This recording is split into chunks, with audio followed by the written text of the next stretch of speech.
Welcome everyone to the SGSU podcast. आप सभी का स्वागत है, जहाँ पे हम देखेंगे कैसे स्किल्स भविष्य का रुख बदलते हैं। मैं हूँ अशना अजीम, SGSU की स्टूडेंट और युवास टीम की मेंबर। आज हमारे साथ head of school of communication and media production and the coordinator of Yuvas SGSU, doctor Vishakha Rajurkar Raj ma'am. Welcome ma'am. Thank you so much, Ashna. So today we will be talking about the School of Communication and Media Production, which is a hub for aspirant storytellers, filmmakers and communicators. So ma'am, जिन लोगों को नहीं पता है उनके लिए journalism क्या है? So to give you a basic idea of journalism, हम अखबार पढ़ते हैं, हम टेलीविज़न देखते हैं, हम मैगज़ीन्स पढ़ते हैं। डेफिनेटली जर्नलिज्म वो है reporting what is happening in the society और wherever in the world. लेकिन इसमें बहुत महत्वपूर्ण बात ये भी है समझने की कि कुछ भी लिख देना सिर्फ लिख देना नहीं होता है। किसी भी चीज़ को लिखने के पीछे आपके पास बहुत सारा स्टडी होना चाहिए, बहुत सारा नॉलेज होना चाहिए। फॉर एग्ज़ाम्पल, अगर आप स्पोर्ट्स जर्नलिज्म कर रहे हैं तो स्पोर्ट्स का बैकग्राउंड आपका हो या स्पोर्ट्स के बारे में आपकी जानकारी हो, ये बहुत इम्पॉर्टेंट है। अगर आप पॉलिटिकल कमेंट्री कर रहे हैं या पॉलिटिकल रिपोर्टिंग कर रहे हैं तो बहुत इम्पॉर्टेंट है कि आपको पॉलिटिकल इंफॉर्मेशन आपके पास अच्छी खासी होनी चाहिए। सो journalism is something which requires a lot of knowledge, lot of analytical skills, और चीज़ों को देखने का एक नज़रिया जो है वो जर्नलिज्म का एक बहुत महत्वपूर्ण हिस्सा है। ओके, तो मैम जर्नलिज्म हर एक डेमोक्रेटिक सोसाइटी का पार्ट रहा है। We have seen in our independence struggle as well and during our growing years as well. तो आपके ओपिनियन में आज के दौर में जर्नलिज्म का क्या रोल है? या Ashna, this is an important question. I think जैसे जैसे हमारा समाज बदलता है वैसे वैसे सोसाइटी के स्ट्रक्चर की हर चीज़ भी बदलती है। तो जर्नलिज्म भी बहुत इवॉल्व हुआ है। आप देखिए कैसे टेक्नोलॉजी के आने के बाद टेक्निकली जर्नलिज्म में बहुत परिवर्तन आया है। लेकिन इसके साथ ही आप देखेंगे पिछले 10 सालों में ख़ास तौर पर जिस तरह का रुख समाज ने बदला है, तो उसको देखने का तरीका जब बदलता है तो जर्नलिज्म का अप्रोच भी बदलता है।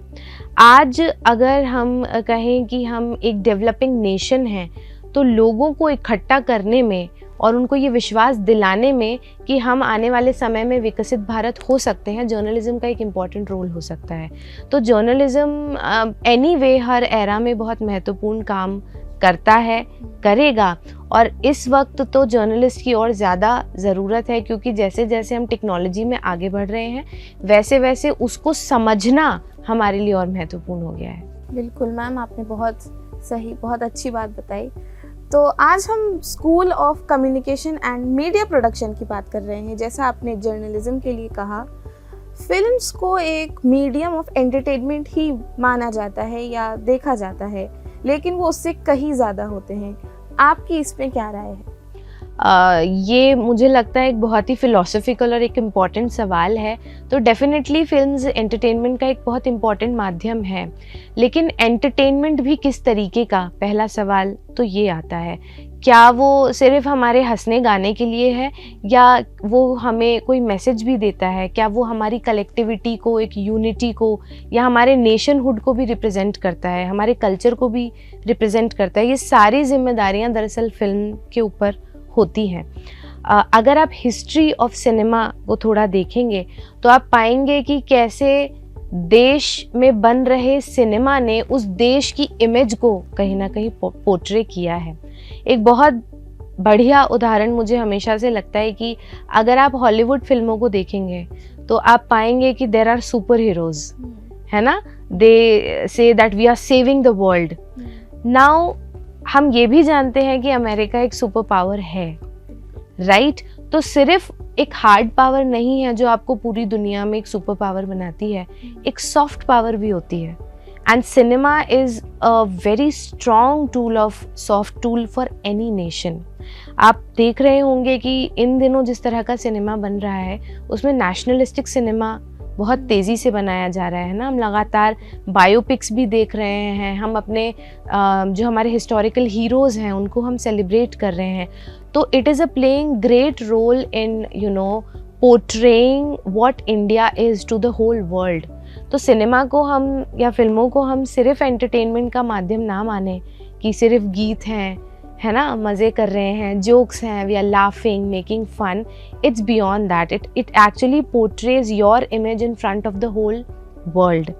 And in that case I think film makers का बहुत इम्पॉर्टेंट रोल यहाँ पर बनता है। जर्नलिज्म जितना रिस्पॉन्सिबल काम है, फिल्म मेकिंग भी मुझे लगता है उतना ही रिस्पॉन्सिबल काम है Archana. Absolutely right ma'am. Definitely films हमें अपने ही हिस्ट्री को एक बार फिर से री एक्सप्लोर करने का मौका देती हैं और एक आइडेंटिटी समझने का जरिया बनती हैं। राइट। तो मैम क्या SGSU में हम क्या ऑफर कर रहे हैं इन fields में? Yes.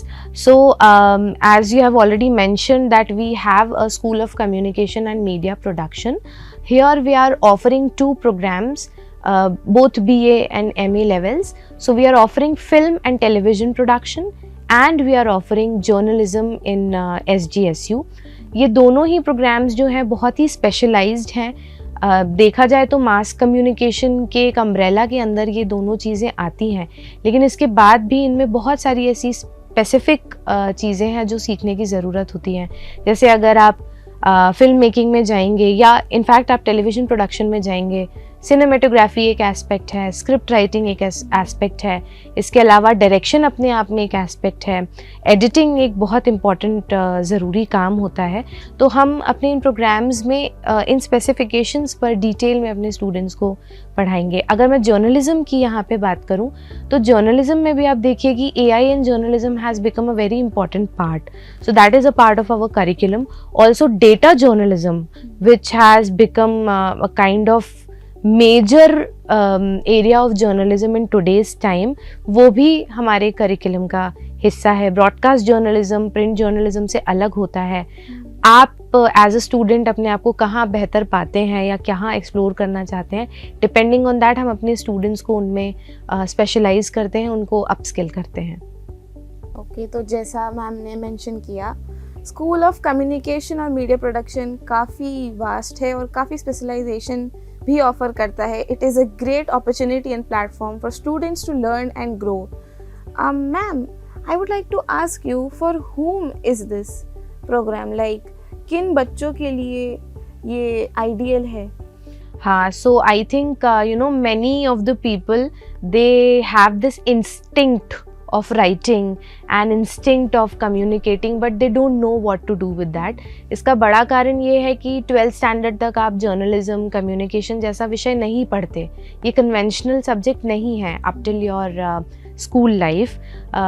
लेकिन अगर कोई भी ऐसा स्टूडेंट जिसको लिखना पसंद है, जो दूसरों से कम्युनिकेट करना चाहता है, जिसे लगता है कि वो दूसरों को कहानी सुनाना चाहता है, या जिसे लगता है कि उसे बातें करना अच्छा लगता है, या जिसे लगता है कि वो कैमरा फेस करना चाहता है और he or she wants to show the world his talent on facing the camera and all that, he or she can be a part of these programmes. Depending on कि आपको क्या fiction non fiction किस तरह का काम करना पसंद है, आप उस हिसाब से इन प्रोग्राम्स को ज्वाइन कर सकते हैं। और क्योंकि ग्रेजुएशन लेवल पे आने के लिए आपके पास पहले कम्युनिकेशन का सब्जेक्ट या जर्नलिज्म का सब्जेक्ट स्कूल में नहीं होता, इसीलिए anybody from any stream can be a part of this programme. ज़रूरी नहीं है कि आपने साइंस पढ़ा हो या कॉमर्स पढ़ा हो या आर्ट्स पढ़ा हो, आप किसी भी स्ट्रीम से आते हैं तो आप बैचलर्स ऑफ जर्नलिज्म में या bachelors of film and television production में एडमिशन ले सकते हैं। Okay, thank you so much ma'am.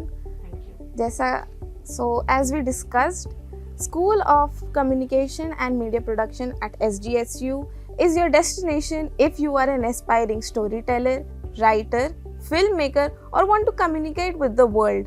School of Communication and Media Production at Scope Global Skills University is your destination. Thank you.